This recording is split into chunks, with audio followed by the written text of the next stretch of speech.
Can everybody hear me without the... Yes. Very good. Can I thank you all for waiting in the appalling pouring rain. I'm absolutely delighted to have my good friend John McDonnell here today to talk a little bit about our wonderful manifesto. This is the best Labour manifesto since 1945. And for those who are saying, oh, it's extreme left wing, I say you're talking utter nonsense. This is not a matter of left and right. This is a matter of right and wrong.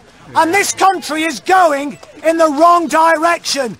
It can't be right that in one of the richest countries on the planet, that in Derby city centre every single night, we have people sleeping rough. We have hundreds of local families having to rely on food banks. We've got young people who come out of university with 30, 40, 50,000 pounds worth of debt. Young people can't get a decent roof over their head. Young people and others forced into 0-hour contracts on low, insecure pay. We will change that. We will make this economy work for ordinary people. And this manifesto is plain common sense. So let's get behind it. Let's sell it to the people of Derby North. Let's win Derby North, because the road to Downing Street goes straight through the middle of Derby North, and we'll win in Derby North, we'll win in the country, and we'll create a society that works for ordinary people. So give John McDonnell a great Derby welcome in this horrible pouring rain.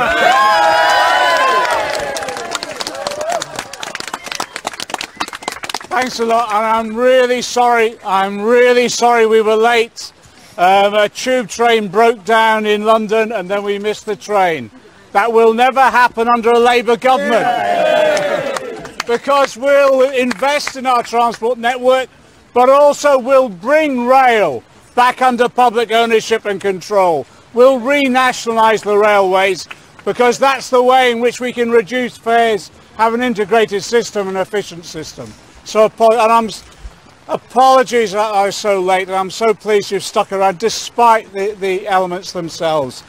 The reason I wanted to come here is because one of the victories we need on election day is the return of one of the hardest working MPs that we've seen in Parliament for the Labour Party ever. Chris Williamson, for that whole period he was in Parliament, not only spoke up for the local community, but also he was one of the most progressive MPs when it came to the development of our environmental policies, and also in terms of the needs of the local community and the development of public services. So we need him back, just as we need a Labour government as well. Look, the launch of this manifesto, to be frank, is a significant shift in the history of this country. This is groundbreaking now. This manifesto, for the first time in a long period of time, puts aside neoliberal economics in this country. What does that mean? What are neoliberal economics? It's the theory of trickle-down economics, that you cut the taxes for the rich and the corporations, and somehow wealth will cascade down into the community. It's failed, and you know it's failed. It's failed. Let's give some examples. 1.25 million people last year going to food banks because they live in poverty and can't put the food in the plates for their own children. 1.25 million. And yet this is the 5th richest country in the world. That's a disgrace, isn't it? Yeah. Absolute disgrace. So it's a government that can't feed its population. But in addition to that, as Chris has said, we have now a doubling of homelessness in this country at the moment. We have housing waiting lists where youngsters in particular have no prospect of a decent home. So we have a government that can't feed its population, can't house its population. And I tell you what's scandalous as well. We have people going to work, working hard, some of them working all hours God send. And because they haven't got a real living wage, well, we saw it with the nurses, didn't we? Royal College of Nurses only a few weeks ago saying nurses having to go to food banks themselves because of the low pay. And the insecurity amongst others with 0-hour contracts. And yes, unfortunately, exploitative employers as well. So we have a government that can't feed its population, can't house its population, and can't ensure they have decent incomes from the work that they do. That is now going to all come to an end under a Labour government in June. What we're going to do is we will have a fair taxation system.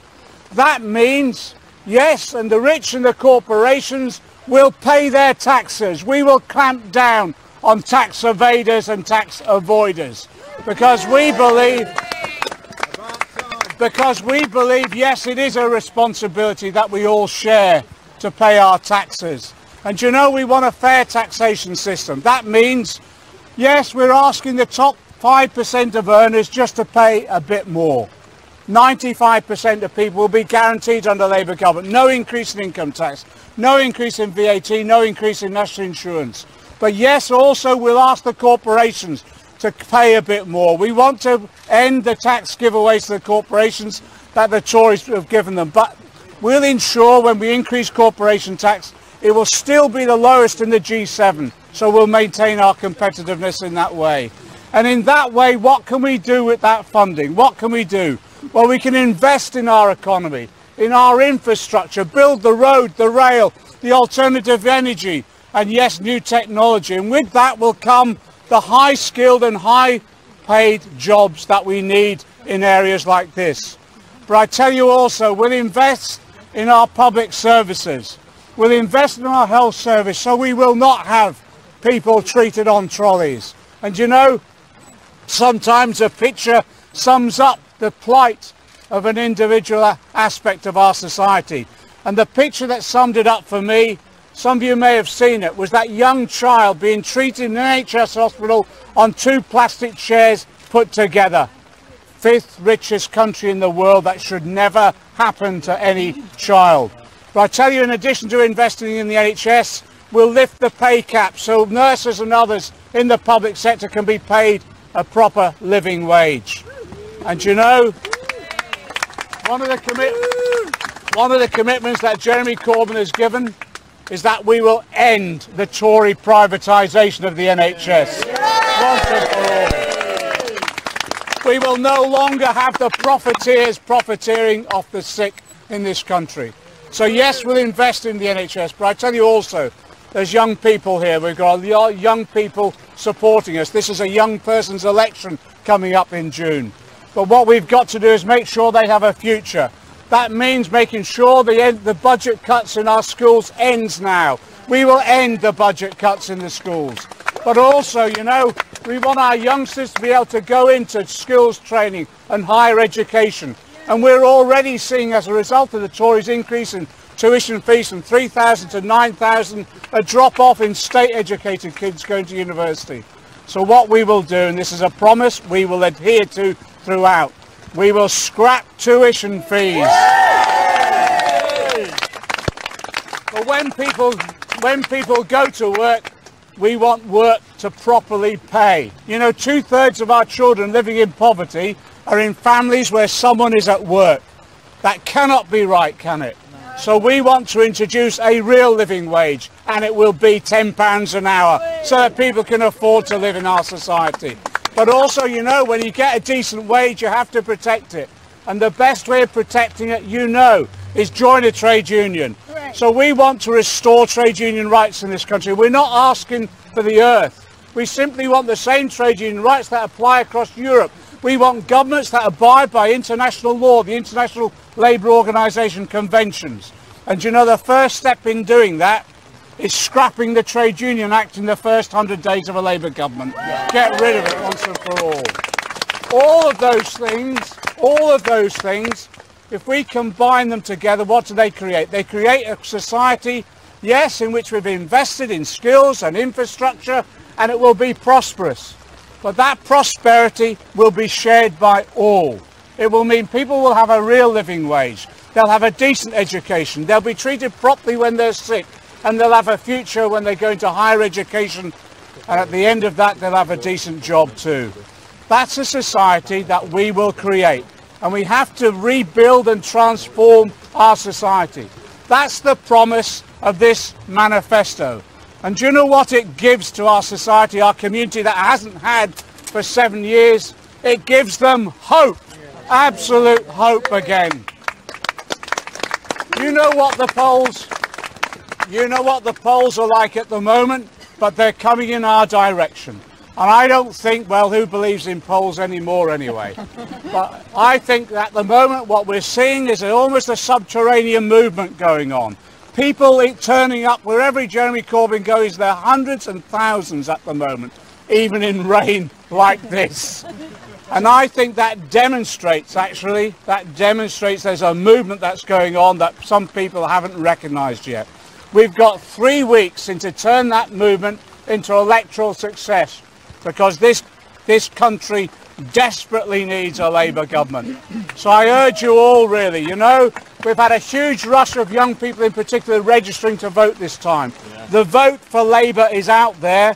We've got to work hard on the doorsteps to convince people the importance of that Labour government. I just want to say this to you, really, you're the heroes and heroines of this movement, turning up in weather like this and hanging around. Chris has already shrunk about 3 inches anyway. I just want to say thanks for what you're doing.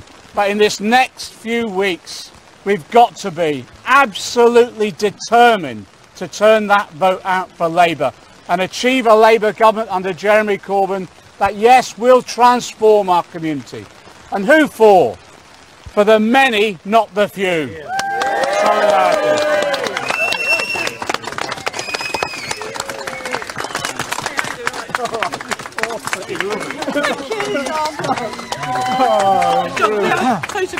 Yes, of course. Do you like this? Yeah, come on. Let's have a look. Stick it on. Everything for everyone. Everything, come on then. Come on. Coming together. There we go. It's been on Out. Yeah, some of them. Yeah, could you?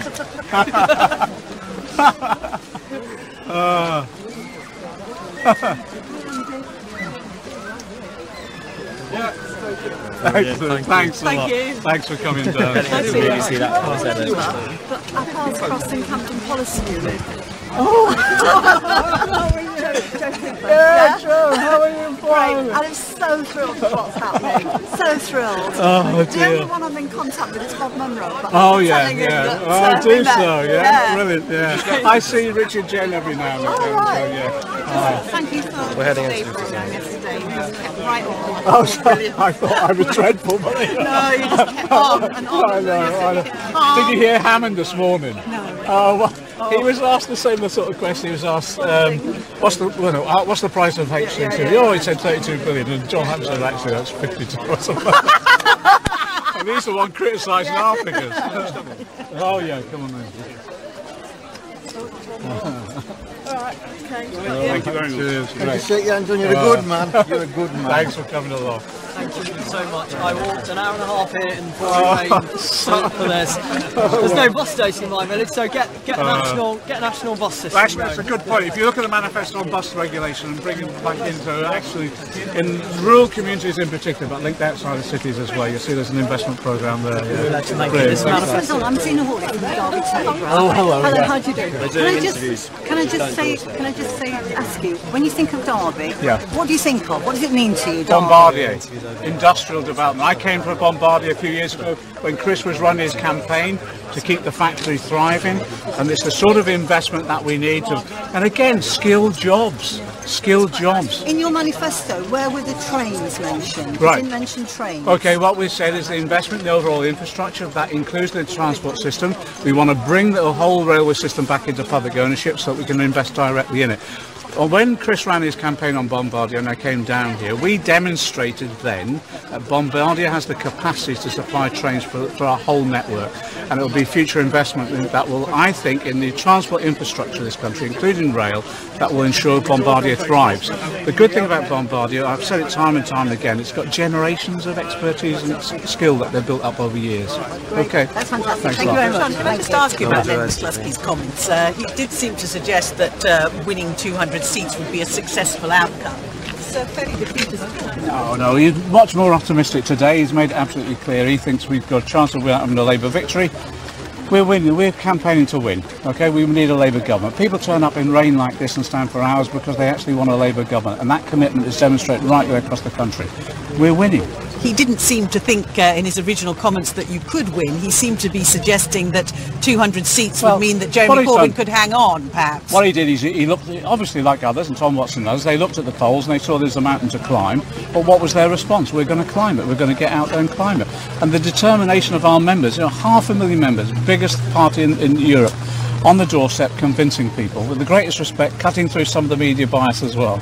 But he actually said that he wasn't talking about you actually winning. He's talking about getting 200 seats. No, this morning. That would, but go back to his latest, his optimism he's today. He's clarified it, exactly. But has he changed his mind overnight? No, why is he suddenly such an optimist? He's seen how, he's seen the hill we've got to climb, and this morning he's made it absolutely clear that's the hill we are going to climb. We need a Labour government, and the way we'll deliver that Labour government is actually getting on the doorsteps with us, 500,000 members, talking to people, winning the argument. If he loses, though, would you be one of the people putting a name forward? We're not going to lose. We're going to have a Labour government. Well, one of your most senior union backers thinks you might.